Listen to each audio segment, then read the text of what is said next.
Hello everyone, welcome. जैसा आप सबको पता है, मॉड्यूल 1 करवाया जा चुका है। मॉड्यूल 2 की बात आज करने वाले हैं। मॉड्यूल 1 जिसने नहीं देखा हो वो यहाँ पे आई बटन आ रहा है, इस पर क्लिक करके आप मॉड्यूल 1 को देख सकते हैं। बाकी मॉड्यूल 2 की बात करेंगे। मॉड्यूल 1 में भी बहुत सारे स्टूडेंट ने देखा है, वहाँ पे कोई ज़्यादा रेस्पॉन्स देखने को नहीं मिला। कमेंट बॉक्स में कुछ आंसर पूछे गए थे, उसमें भी आपने कमेंट बॉक्स में आंसर नहीं दिए हैं। कुछ स्टूडेंट ने सही आंसर दिए हैं। बाकी जिसको भी कुछ भी डाउट हो किसी क्वेश्चन में, कोई क्वेश्चन हमसे यहाँ पे गलत हो गया हो, तो उसका कमेंट बॉक्स में ज़रूर लिखा करें। चाहे हिंदी में लिखें चाहे इंग्लिश में लिखें, उसका कोई मैटर नहीं है। बाकी आप अपना रिव्यूज़ वहाँ पे दे सकते हैं। चलिए अब अगला क्वेश्चन करते हैं। हमने 30 क्वेश्चन तक कर लिए थे मॉड्यूल में। बाकी ये वीडियो अपने दोस्तों के साथ भी शेयर कर देना, उनकी भी हेल्प हो पाए। और बहुत सारे स्टूडेंट का मैथ और साइंस में दिक्कत आती है, तो सभी लोग ये अच्छे से लगा लेंगे। इसमें एक्स्ट्रा फैक्ट भी मिलेंगे, जैसे एक क्वेश्चन दिया हुआ है उसके बारे में जानकारी मिलेगी, उसका आंसर भी मिलेगा, अदर जानकारी भी मिलेंगी। तो ये आपके बहुत हेल्पफुल होने वाले हैं। अपने दोस्तों के साथ भी शेयर कर देना। वीडियो अच्छा लगे तो लाइक ज़रूर किया करो और चैनल को सब्सक्राइब भी कर लेना, शेयर भी कर देना। वीडियो को पूरा देखना ज़रूरी है, स्किप करोगे तो पीछे के कॉन्सेप्ट रह जाएंगे। जैसा कि पिछला वीडियो में मैंने बताया था, पिछला वीडियो सबने देखा होगा तो उनको कॉन्फिडेंस हो गया होगा। हमने यहाँ पे 30 क्वेश्चन तक कर लिए थे, आज 31 क्वेश्चन से जितने हो सके उतना करेंगे। वीडियो कुछ ज़्यादा लंबा ना हो, जिससे आपको बोरियत ना हो, उतना हम करते हैं। कुछ पार्ट समझ में नहीं आए तो आप पूछ सकते हैं। चलिए शुरुआत करते हैं 31 क्वेश्चन से। 31 क्वेश्चन क्या कह रहा है, यहाँ पे हिंदी में कुछ मिस्टेक्स मिल सकती हैं, तो उन पे आप ज़्यादा ध्यान ना दें। जैसे यहाँ पे किलोग्राम लिख दिया, ई की मात्रा हट गई है, यहाँ पे हट गई है, तो इन बातों पे ज़्यादा ध्यान ना दें कि यहाँ पे कुछ ऐसा है। ऐसा मिसप्रिंट आपके पेपर में भी आ सकता है, तो उन पे ज़्यादा ध्यान ना दें। देखिए, यदि एक कास्टिंग में तांबे का वजन इतना दे रखा है, टिन का वजन इतना दे रखा है, तो तांबे का प्रतिशत पूछा है। पिछले वीडियोज जो डाले हुए हैं उनमें भी ये प्रतिशत वाला क्वेश्चन मैंने समझाया है। ये वाला क्वेश्चन आने के चांसेस ज़्यादा रहते हैं। इसका एक सिंपल सा मेथड मैंने पहले बता दिया, अब फिर बता रहा हूँ, वो ध्यान रखिए। यहाँ पे देखना आपको क्या पूछा है, तांबे का प्रतिशत पूछा है। तो देखिए कि तांबा कितना है, तांबे का वजन कितना है 42.3। यहाँ पे लिखेंगे 42.3, ये हमने लिख लिया। प्रतिशत की बात करता है तो हमेशा 100 से गुणा करते हैं, इसको 100 से गुणा कर दिया। अब एक चीज़ भाग करते हैं, वो भाग में क्या करते हैं, हमेशा टोटल, हमेशा जो टोटल चीज़ रहेगी, कुल रहेगा, कुल का भाग देते हैं। कुल कितना रहेगा, देखो 42.3 ये तो है वहाँ पे तांबा, 2.7 है वहाँ पे टिन, तो ये टोटल मिला के कास्टिंग बनी है। तो ये कितना हो गया टोटल, देखते हैं। यहाँ पे हो गया 45 किलोग्राम, यानी कि 45 किलो। यहाँ पे हमने लिख लिया 45। अब इसको सोल्व करना है और हमारा आंसर आ जाएगा। सोल्व कैसे करते हैं, पिछले वीडियोज़ में बता रखा है सॉल्यूशन भी। फिर भी आपको थोड़ा बहुत मैथ आता होगा तो आप यहाँ से आराम से सोल्व कर सकते हैं। देखिए 9 का पहाड़ा हमको आता होगा, 3 का आता होगा, यहाँ से 9 से करते हैं। 9 5 45, यहाँ पे 9 का भाग देंगे, 9 चौक 36, 6 बच जाता है, 9 7 63। यहाँ से देखो 5 से कट रहा है, 5 दूनी 10, 47 गुना 2 करेंगे तो कितना आया 94। तो हमारा आंसर आ गया 94%। कौन सा ऑप्शन हो गया, बी ऑप्शन राइट आंसर हो चुका है। 94% क्या है उसमें, तांबा का प्रतिशत है 94%। क्लियर है सबको। चलिए नेक्स्ट क्वेश्चन करते हैं। 32 क्वेश्चन की बात करेंगे। 32 में क्या बोला है, एक मोटरसाइकिल टायर इतने में बेचा जाता है, उसको 25% का लाभ होता है। देखिए लाभ कब होता है, हम एक बार फिर से डिस्कस कर लेते हैं। एक होता है हमारे पास सीपी यानी कि क्रय मूल्य, एक होता है विक्रय मूल्य जिसको बोलते हैं सेलिंग प्राइस एसपी, फिर हमारे पास होता है प्रॉफिट पी, फिर हमारे पास होता है लॉस एल। ये 4 चीज़ों की बात होती है इसमें। जब भी हमारे पास प्रॉफिट की बात करें, यानी लाभ कब होता है, जब हम ज़्यादा में बेचते हैं और कम में ख़रीदा जाए, लाभ होता है। हानि कब होती है, जब ज़्यादा में तो ख़रीद के लाएं और कम में बेचें, तो हमारे पास क्या होगी, हानि होगी। ये तो सबको पता चल गया। अब प्रतिशत की बात कर ले, जब भी प्रतिशत की बात करें, प्रतिशत लाभ पूछ ले आपसे, तो क्या करेंगे, जो लाभ का सूत्र है वो ऐसे कैसे लिख देंगे, यानी कि लाभ लिख दिया, हमेशा बटा में कॉस्ट प्राइस आता है, यानी कि क्रय मूल्य आएगा हमेशा नीचे बटा में। प्रतिशत निकालना है तो 100 से गुणा करेंगे। ये हमारे सूत्र होते हैं। पी की जगह हम यहाँ से S P minus C P भी लिख सकते हैं। लॉस की बात करेंगे यहाँ पे, तो यहाँ पे पी की जगह एल लिख देंगे। तो देखिए प्रतिशत लॉस का फॉर्मूला क्या बन जाएगा, यहाँ पे लॉस लिख देंगे, नीचे क्या आएगा सीपी, सीपी की बात की हमेशा सीपी आएगा गुणा 100 कर देंगे। क्लियर है। अब चलो ये क्वेश्चन देखते हैं। इस क्वेश्चन में बोला है आपको टायर को 300 रुपये में बेचा जाता है। इस टायर को 300 रुपये में बेच दिया, यानी हमारे पास सेलिंग प्राइस दे दिया 300 रुपये। ये थोड़ा टाइम लगा के करवा रहा हूँ, फिर जल्दी से शॉर्ट में भी करेंगे इस क्वेश्चन को। कितने प्रतिशत का लाभ हो रहा है, 25% का लाभ होता है। हमने अभी लाभ का फॉर्मूला पढ़ा था, लाभ प्रतिशत बराबर क्या लिखते हैं यहाँ पे, S P minus C P. S P की जगह सीधा लिख दूँ 300, S P minus C P बटा क्या लिखते हैं सी पी गुणा क्या करते हैं 100। ऐसा पढ़ा है हमने। क्लियर है। अब यहाँ से वज्र गुणा कर लें, वज्र गुणा तो सबको आता होगा, 25 गुणा सी पी होगा तो क्या आएगा 25 सी पी। यहाँ पे 300 माइनस सी पी है, ये 100 से गुणा होगा, 100 300 से गुणा होगा तो 2 जीरो एक्स्ट्रा लग जाएंगी, माइनस 100 सी पी।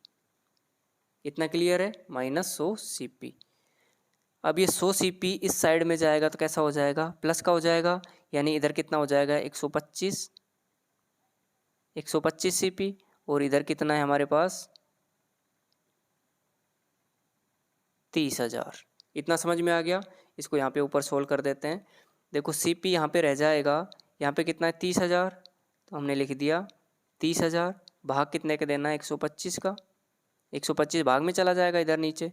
अब देखो 25 से कट रहा है, ये 5 से काट लीजिए, 5 6 30, 3 जीरो लग गई। यहाँ से 5 से काटेंगे तो कितना आ गया 25 आ गया।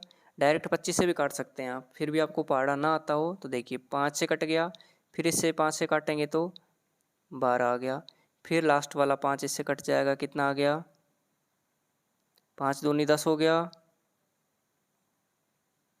240। देखिए 240 है आपके ऑप्शन में, देखिए 240 आपके ऑप्शन में सी ऑप्शन। बताओ क्लियर हुआ, सबको समझ में आया। अब इसको डायरेक्ट कैसे कर सकते हैं वो भी देखिए। डायरेक्ट कैसे होगा, ये बोला है 300 रुपये में बेचा जाता है और 25% का लाभ होता है। हम कॉस्ट प्राइस को 100 रुपये मान लें तो 25% का लाभ हुआ, यानी 125 में बेचा है, 125 में बेचा है, बेचा हुआ मूल्य दे रखा है 300, यानी 125 कितने के बराबर 300। कॉस्ट प्राइस क्या माना था 100 रुपये, यानी कि 100 की वैल्यू पूछी है, 125 दे रखा है 100 पूछा है, तो सबसे पहले निकालेंगे एक का मान, एक का मान कितना आएगा 300 बटा 125, 100 का निकालना है तो 100 से गुणा कर देंगे। ये हमारे पास आंसर हो गया। इसको काट दीजिए, 25 चौका 100, 25 5 125, ये हो गया 6 6 चौका 24, यानी कि 240 रुपये आ गया वही आंसर 240 रुपये। क्लियर हो गया। देखिए अब नेक्स्ट देखिए 33 और सिंपल सा है। टाइप ऑफ फ्रैक्शंस भिन्नों के प्रकार में करवाया था, दशमलव भिन्न, यानी कि इसमें 10 की संख्याओं का भाग दिखेगा आपको। तो देखो 18.5 है, प्रतिशत हटाएंगे तो 100 का भाग देते हैं, नीचे 2 जीरो हैं तो राइट साइड से 2 अंक छोड़ के दशमलव को खिसका देंगे, दशमलव यहाँ पे 2 अंक खिसकेगी, एक अंक यहाँ पे खिसक के लगेगी, दूसरा अंक यहाँ पे खिसक के लगेगी, यहाँ पे लग गई दशमलव, यानी कि 0.185 ए ऑप्शन राइट आंसर। आ गया समझ में। चलिए नेक्स्ट क्वेश्चन चलते हैं 34। देखो यहाँ पे मैथ्स का लगभग पोर्शन ख़त्म हो चुका है, थोड़ा सा और भी आगे आ सकता है, देखेंगे हम मॉड्यूल में। बाकी यहाँ तक का क्लियर कर लेना, मैथ के सारे आपके कॉन्सेप्ट क्लियर हो जाएंगे। साइंस के क्वेश्चन में इतनी दिक्कत नहीं आएगी, आपको आता है तो टिक करो और आगे आपको चलना है।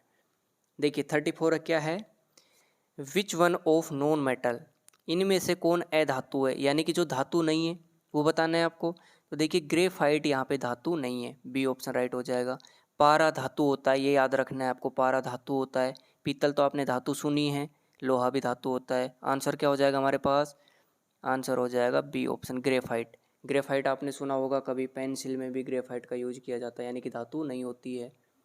ठीक है, अगला देखिए 35 question, which metal contents iron as a major content, किस में लोहा होता है, तो लोहा किस में होगा, लोह धातु में, यानी कि डी ऑप्शन राइट आंसर। लोह धातु में तो लोहा होगा, लोह धातु में लोहा नहीं होगा, डी ऑप्शन राइट आंसर। देखिए मैथ में थोड़ा सा सोचना पड़ता है, यहाँ पे आपको आता है तो ठीक है, ज़्यादा दिमाग नहीं लगाना है मैथ की तरह कि कुछ कैलकुलेशन करना हो, ऐसा कुछ करना हो। 36 देखिए, यहाँ पे बोला है उस धातु का नाम क्या है जिसमें लोहा नहीं होता, अभी बात की थी लोह धातु, ये हो जाएगा। पिछला क्या था, लोहे का पूछा था, देखिए लोह धातु हो जाएगा, तो अगले में क्या हो जाएगा, अलोह धातु हो जाएगा। यहाँ तक क्लियर हो गया। अब देखते हैं 37 नंबर। 37 में क्या बोला गया है, 37 में पूछा है आपसे, निम्नलिखित में से कौन सा गुणधर्म धातु का यांत्रिक गुण, मैकेनिकल प्रॉपर्टी पूछी है।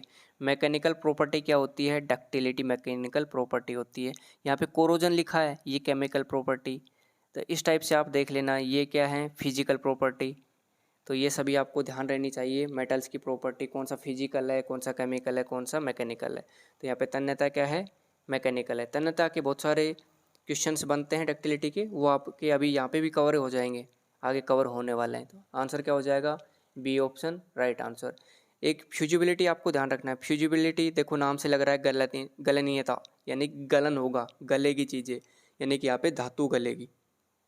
तो धातु के गलने के नाम से हमें याद रखना है, एल्यूमिनियम जो होता है उसका गलनांक बिंदु कितना होता है, 660 डिग्री सेंटीग्रेड, पूछा जाता है कई बार, इंपॉर्टेंट है। एक कॉपर का भी याद रख लेना आप, कॉपर का कितना होता है, 1083 डिग्री सेंटीग्रेड, 1083 डिग्री सेंटीग्रेड, दोनों याद रखना इंपॉर्टेंट है, एल्यूमिनियम और कॉपर। यही एक्स्ट्रा फैक्ट्स हैं जो आपको मॉड्यूल में करवाए जा रहे हैं। आंसर तो सब निकाल लेंगे, इधर उधर से ढूंढ लेंगे, बुक से ढूंढ लेंगे, गूगल करके ढूंढ लेंगे, लेकिन ये एक्स्ट्रा फैक्ट हैं क्वेश्चन के साथ में, ये आपको ज़्यादा हेल्प करने वाले हैं। 38 देखिए, विच इज़ ब्रिटल मेटल, इनमें से कौन सा भंगुर धातु है। भंगुर धातु का मतलब होता है जिसको तोड़ने पर बूरा बन जाए, बिल्कुल ही चूरा बूरा बन जाए, वो क्या होता है, कास्ट आयरन। कास्ट आयरन होता है जो ब्रिटल मटेरियल होता है। बाकी 39 देखिए, which mechanical property of a metal offer resistance to elastic, धातु की कौन सा यांत्रिक गुण एक काटने के उपकरण में लोचदार विरूपण के लिए प्रतिरोध प्रदान करता है। तो इसमें क्या जाएगा आपके पास, कठोरता, हार्डनेस, ये आपको याद रखना है। हार्डनेस क्या होती है, कभी खरोंच लग जाती है किसी मेटल की दूसरी मेटल से, वही होती है हार्डनेस, तो वो आपको याद रखना है। ये कुछ डेफिनेशन से ही आपको याद ही करनी पड़ेगी, इसमें कोई लॉजिक लगाने की बातें नहीं है। 40 देखिए, धातु का कौन सा गुण बिना फ्रैक्चर के स्थायी विरूपण, अब देखो ये थोड़ा हिंदी में दिक्कत हो सकती है, लेकिन थोड़ी बहुत टूटी फूटी इंग्लिश भी आपको आती है तो आप इसको अच्छे से कर लेंगे, बाकी हिंदी से भी कर सकते हैं, no doubt. Which property of material enables to formation of permanent deformation without fracture, यानी कि परमानेंट डिफॉर्मेशन हो जाए, टूटे नहीं, परमानेंट डिफॉर्मेशन हो जाए लेकिन टूटे नहीं। तो आंसर क्या हो जाएगा हमारे पास, प्लास्टिसिटी। ये दो टाइप के आएंगे, अगला ही क्वेश्चन बन जाएगा शायद, ऐसा मेरे को लग रहा है। देखो अगला ही क्वेश्चन बन गया है यहाँ पे, which property of metal has its power to returning to its original shapes after the applied force is release. देखो इसको समझ सकते हैं, थोड़ा समझना चाहे तो, जैसे हमने एक स्प्रिंग ले ली, स्प्रिंग के दो सिरे हो गए, स्प्रिंग को खींचा जाता है, इधर भी खींच लिया, इधर भी खींचा, थोड़ा सा खींचेंगे फिर छोड़ देंगे तो स्प्रिंग अपनी ओरिजिनल शेप में आ जाएगी, जैसे स्प्रिंग होती है वैसे ही आ जाएगी। तो इससे हम थोड़ा सा समझ सकते हैं याद करने के लिए, तो इसको बोलते हैं हम इलास्टिसिटी। इलास्टिसिटी यानी कि प्रत्यास्थता, प्रत्यास्थता उसी फॉर्म में आ जाए। अब स्प्रिंग की एक लिमिट भी होगी कि कितना खींचें वापस आ जाए। अब स्प्रिंग को हम खींच रहे हैं, यहाँ से हमने यहाँ तक खींच दिया स्प्रिंग को, वो तो खींच जाएगी, डिफॉर्मेशन हो जाएगा उसमें, डिफॉर्मेशन होते ही वो सीधा एक वायर बन जाएगा, वायर नहीं बने तो इधर टूटी फूटी हो जाएगी स्प्रिंग। तो इसको ही बोलते हैं प्लास्टिसिटी, यानी कि प्लास्टिक बन गया, वो तो टूट गया। याद करने के लिए हम ऐसे याद कर सकते हैं, यानी प्लास्टिक बन गया, टूट गया, वो अपना पहली पोजीशन में अब कभी नहीं जा सकता, तो उसको क्या बोलते हैं, प्लास्टिसिटी का गुण। और जो ओरिजिनल पोजीशन में आ जाए उसको क्या बोलते हैं, इलास्टिसिटी, प्रत्यास्थता का गुण। समझ में आ गया होगा। देखो क्या हो जाएगा इसमें, इलास्टिसिटी, सी ऑप्शन, और ऊपर वाले में क्या हो जाएगा, प्लास्टिसिटी। ये दोनों चीज़ें आपको याद रखनी है। 42 देखिए, विच property of a metal पजेज bye it's melt when heat applied, इनमें से धातु का कौन सा गुण जिससे धातु को गर्म करने पर पिघल जाती है, अभी बताया था, पिघलने वाला यानी गलने वाला, गलनीय था, C option right answer, fusibility, no doubt. 43 देखिए, 43 बहुत बार पूछा जाता है, आईटीआई के एग्जाम में बहुत बार पूछा जाता है, आपको याद रखना है। आईटीआई से रिलेटेड जो कंपटीशन एग्जाम होते हैं उसमें भी ये पूछा जाता है। देखिए क्या बोल रहा है ये क्वेश्चन, इनमें से किस मिश्र धातु का यूज बल्ब के फिलामेंट में करते हैं? बल्ब जब जलता है तो इसमें एक स्प्रिंग सी लगी होती है, आपने देखा होगा। तो ये स्प्रिंग किस चीज़ की बनी होती है? ये यहाँ पे पूछा गया है। जो स्प्रिंग होती है किस चीज़ की बनी होती है, उसको बोलते हैं टंगस्टन। टंगस्टन का फिलामेंट होता है। टंगस्टन को हम डब्लू से दिखाते हैं, ये और याद रखना है। जैसे सोडियम सुना है, सोडियम को Na दिखाते हैं, एल्यूमिनियम को Al से दिखाते हैं, कॉपर को Cu से दिखाते हैं, ऐसे ही टंगस्टन को डब्लू से दिखाते हैं। क्लियर? ये आपको याद रखना है। और एक चीज़ इसमें ये भी याद रखनी है, डब्लू जो होता है टंगस्टन होता है, इसका यहाँ पे आपको दिखा नहीं रखा है क्वेश्चन में, लेकिन इसका जो टेम्परेचर होता है, टेम्परेचर रेजिस्टेंस ज़्यादा करता है। यानी कि बल्ब में कितना टेम्परेचर होता है फिर भी ये गलता नहीं है, गलकर टूटता नहीं है। तो हाई टेम्परेचर पे ये काम कर लेता है, ज़्यादा हीट पे भी ये काम कर लेता है। 44 देखिए, what metal contents in brass alloy. ये भी दो चीज़, ब्रास और ब्रोंज, आपको याद कर लेना है। दोनों चीज़ पूछी जाती है ब्रास और ब्रोंज के बारे में। तो आपको कैसे याद करना है, देखो पीतल, पीतल किन मिश्र धातुओं, पीतल जो मिश्र धातु है किन धातुओं से मिलकर बना होता है? तो बहुत सारों को याद होगा, फिर भी आप यहाँ से याद कर सकते हैं। पीतल, पिताजी, ता से तांबा, जी से जिंक। तांबा और जिंक कहाँ मिल रहा है? तांबा और एल्यूमिनियम नहीं, तांबा और शीशा नहीं, तांबा और जिंक जस्ता, जस्ता को जिंक बोलते हैं। C option right answer. आ गया समझ में? अब यहाँ से देखो, ऑप्शन ऐसे दे दिए हमने कर लिए, लेकिन ऑप्शन ऐसे दे देता Cu plus Al, Cu plus Pb, Cu plus Zn, Cu plus Sn। अब कैसे याद करोगे इस ट्रिक को? अब याद होना चाहिए ना।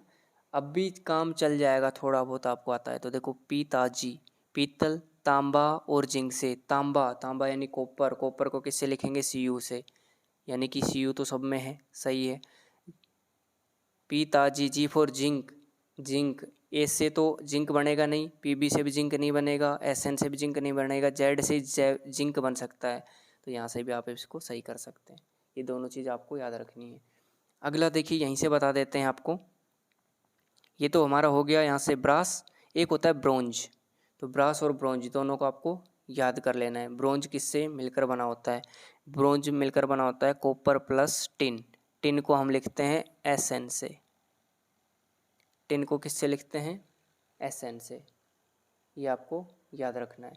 आपके पास ब्रोंज लिखा जाए तो आंसर हो जाएगा डी। अभी के लिए आंसर क्या है इस क्वेश्चन का? सी। क्लियर है? नेक्स्ट देखिए 45। इनमें से कौन सा ढलवा लोहा की वेल्डिंग नहीं किया जा सकता? कौन सा ढलवा लोहा है जिसकी वेल्डिंग नहीं की जा सकती? आंसर क्या हो जाएगा? B option, white cast iron. Clear है? नेक्स्ट देखिए, which metal can not be forge. Forge का मतलब होता है जिसको पीटा जाए, जैसे लोहा और पीट पीट कर इक्विपमेंट्स बनाता है, पीट पीट कर हथौड़े से, उसको फोर्जिंग बोलते हैं। तो जिसको पीटेंगे, अभी हमने बात करी थी कास्ट आयरन की थोड़ी देर पहले, कास्ट आयरन को हम पीटेंगे तो बुरा बुरा बन जाएगा उसका, यानी कि वो बिखर जाएगा, तो उसका हम नहीं कर पाएंगे। तो 46 में देखते हैं ऑप्शन में क्या, कास्ट आयरन। देखो ऑप्शन में मिल गया कास्ट आयरन, हमारा आंसर डी हो जाएगा। कोई दिक्कत? ओके। 47 देखिए, मशीनरी भागों की ढलाई बनाने के लिए किस धातु का व्यापक रूप से उपयोग किया जाता है? तो इसमें आ जाएगा आपका, ढलाई के लिए किसका करेंगे? Grey cast iron, A option. Machinery parts के लिए ग्रे कास्ट आयरन का यूज करते हैं। इन पे मशीनेबिलिटी अच्छे से हो पाती है, मशीनेबिलिटी की प्रॉपर्टी है वो इनमें ज़्यादा होती है। 48 देखिए, लोह अयस्क से पिग आयरन, ये पग नहीं है, पिग आयरन बनाने के लिए किस भट्टी का प्रयोग किया जा सकता है? तो क्या आएगा उसमें? Blast furnace. 48 में क्या आएगा? Blast furnace. अगला देखिए, ये दोनों फर्नेस आपको याद रखना है। एक कपोला भी आएगा आपका अभी यूज में, कपोला भी आ गया। देखो अगला ही आ गया आपके पास। ढलवा लोहा बनाने के लिए किस भट्टी का प्रयोग किया जाता है? ढलवा लोहा यानी कास्ट आयरन। देखो C4 cast, C4 cupola, a option आपका राइट आंसर। याद हो गया, C4 cast iron, C4 Coppola. 49 में हो गया आपका ए आंसर। अब चलते हैं 50 की तरफ। यहाँ तक तो सबका क्लियर हो गया। चलो 50 की तरफ चलते हैं। 50 में क्या है? निम्न कार्बन स्टील का दूसरा नाम क्या है? निम्न कार्बन स्टील, तो इसमें आ जाएगा आपका माइल्ड स्टील। ये निम्न में से कम मत कर देना, लो वाला, ये याद रखना आपको। लो कार्बन स्टील होता है, माइल्ड स्टील की बात कर रहे हैं यहाँ पे। क्लियर हो गया। अब यहाँ पे आपको देखिए 51, 52, 53 low carbon steel, medium carbon steel, high carbon steel, तीनों में कार्बन परसेंटेज पूछी है। इन तीनों के बारे में मैंने आपको पहले ही बता दिया है, आई बटन में आपको वीडियो दिख जाएगा, या इस पर क्लिक करके ये वाला वीडियो भी देख लेना, इसमें भी बहुत सारी इन्फॉर्मेशन आपको दी गई है। यहाँ से आप सभी देखेंगे और तीनों क्वेश्चन का आंसर आपको कमेंट में देना है। पूरा बताया हुआ है, आंसर आपको कमेंट बॉक्स में देना है। और ये क्वेश्चन बहुत इंपॉर्टेंट है, एक क्वेश्चन रिपीट हो ही जाता है। नेक्स्ट बात करते हैं 54, एल्यूमिनियम का अयस्क क्या है। एल्यूमिनियम का अयस्क क्या है, और अयस्क को इंग्लिश में बोलते हैं और। एल्यूमिनियम का और क्या है, तो क्या होता है बॉक्साइट। ये भी कई बार पूछा जाता है।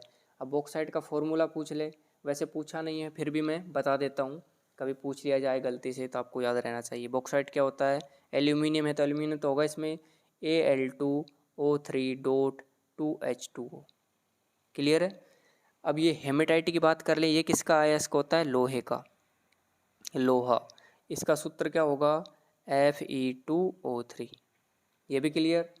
इसके बाद बात करते हैं लिमोनाइट। लिमोनाइट किसका होता है, ये भी लोहे का होता है, लोहा। इसका सूत्र क्या होगा, Fe2O3.3H2O। क्लियर है। अब बात करते हैं मेलाटाइट। ये मेलाटाइट नहीं, मेरे हिसाब से तो ये मेलाकाइट होना चाहिए। इसको मैं यहाँ पे अलग से लिख देता हूँ, इनको हटा देते हैं। ये आ गया सबको समझ में। देखिए इसको शायद यहाँ पे मिसप्रिंट हुआ है लिखने में, MALACHITE,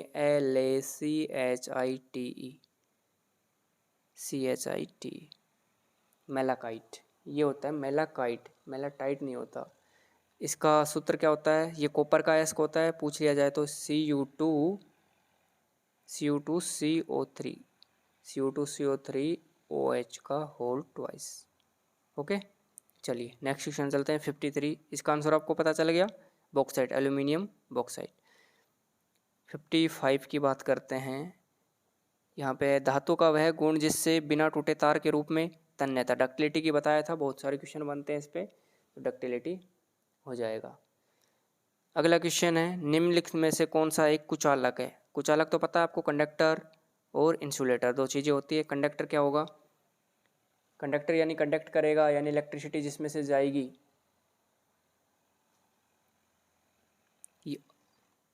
लेकिन यहाँ पे पूछा है, यहाँ पे आपसे पूछा है इंसुलेटर, इंसुलेटर यानी कि जिससे इलेक्ट्रिसिटी नहीं जाएगी। किससे नहीं जाती, तांबे से जाती है, एल्यूमिनियम से भी चली जाती है थोड़ी बहुत, चांदी से भी जाती है, माइका। माइका क्या होता है, इंसुलेटर। मीका सिंह नहीं है, ये माइका है। ठीक है, यहाँ पे मीका लिखा मिल सकता है, लेकिन माइका, जो भी आप बोलना चाहें बोल देना, आंसर अपना डी होगा। 57 की बात करते हैं। विद्युत केबल और नियंत्रण तारों के लिए इंसुलेटर के रूप में किस रबर का प्रयोग किया जाता है। ये वाला भी आपको याद रखना है, कौन सा यूज किया जाएगा, सिलिकॉन। नेक्स्ट चलता है 58। 58 में क्या है, स्थायी चुंबक बनाने के लिए किस मिश्र धातु का यूज किया जाता है, तो इसमें आंसर आ जाएगा आपका कोबाल्ट। स्थायी चुंबक के लिए याद कर लेना, ये भी रिपीट हो जाता है क्वेश्चन। 59, इनमें से किस कुचालक का उपयोग ओवरहेड लाइनों में किया जाता है। ओवरहेड लाइनों में किसका यूज करेंगे, पार्सिलेन का, पार्सिलेन, डी ऑप्शन मिल गया, पार्सिलेन का यूज करते हैं। Okay clear. पीवीसी, ये पीवीसी कई बार फुल फॉर्म पूछ ली जाती है, तो ये आप याद कर लेना क्या होती है, बहुत सारे स्टूडेंट को पता होगा, पॉली विनाइल क्लोराइड, CHLORID,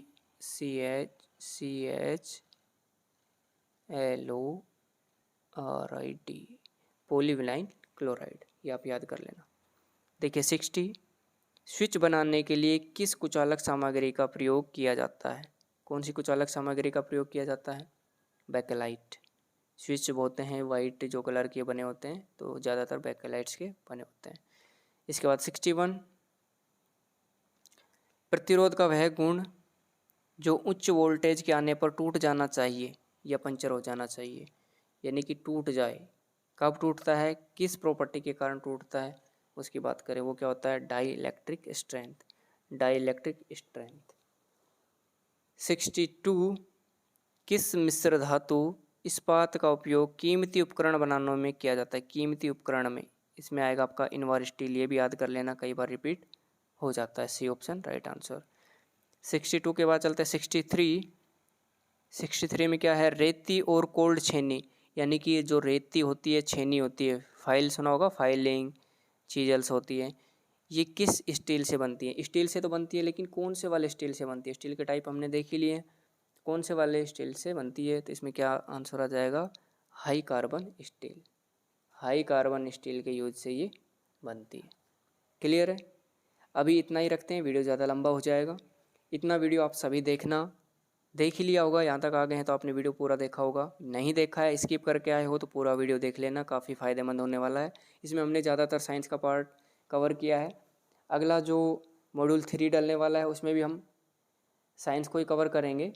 इससे आपकी मैथ और साइंस का पार्ट कवर जल्दी हो जाएगा। बाकी आपके एग्ज़ाम्स जल्दी होने वाले हैं, बाकी डिटेल्स आपको मिलती रहेंगी। आपको वीडियो अच्छा लगा हो तो लाइक कर देना, चैनल को सब्सक्राइब कर लेना, बेल आइकन को प्रेस कर लेना, अपने दोस्तों के साथ भी शेयर कर देना, उनका भी कुछ भला हो जाएगा, नहीं पढ़ रहे होंगे। बाकी सबको गुड लक, अच्छे से पढ़ते रहना। कोई दिक्कत हो तो कमेंट सेक्शन में आप पूछ सकते हैं। बाकी आपको एक चीज़ और बता दें, अभी जो नई शुरुआत की गई है, आपको फेसबुक और टेलीग्राम, आप ज़्यादातर लोग जो भी एंड्रॉयड यूज कर रहे हैं, मोबाइल में देख रहे हैं, ये ज़्यादातर यूज करते ही हैं, या इंस्टाग्राम, इन पर आपको पेज मिल जाएगा। किस नाम से मिलेगा पेज? आप वहाँ पे जो भी जैसे फ्रेंड सर्च करते हैं, ग्रुप सर्च करते हैं, वैसे ही सर्च में जाना और अपने चैनल का नाम वहाँ पे रखना। जो भी आपका चैनल का नाम है यहाँ पे यूट्यूब का, वही नाम वहाँ पे लिखना है। वहाँ पे आपको मिल जाएगा, सेम आइकन मिलेगा, वहाँ से आप पेज को फॉलो कर लेना। जो छोटी मोटी जानकारियाँ होती है वो आपको वहाँ पे पोस्ट के माध्यम से मिल जाएगी, आपको वीडियो देखने की ज़रूरत ना पड़ेगी। ठीक है? और इन सब फेसबुक, टेलीग्राम, इंस्टा का भी आपको डिस्क्रिप्शन में लिंक मिल जाएगा, वहाँ से आप डायरेक्ट जाके भी जुड़ सकते हैं। बाकी सर्च करके जुड़ना चाहें वहाँ से भी आप जुड़ सकते हैं। वीडियो को पूरा ज़रूर देखा करें, जिससे आपके कॉन्सेप्ट सारे क्लियर होते रहें। बीच में छोड़ जाते हैं, क्या पता वही क्वेश्चन आपका एग्ज़ाम में आ जाए। किसी को कोई डाउट हो तो कमेंट सेक्शन में आप पूछ लेना, हिंदी इंग्लिश जो भी आपको लैंग्वेज आती है उसमें पूछ सकते हैं। बाकी मिलते हैं नेक्स्ट वीडियो में। Thank you.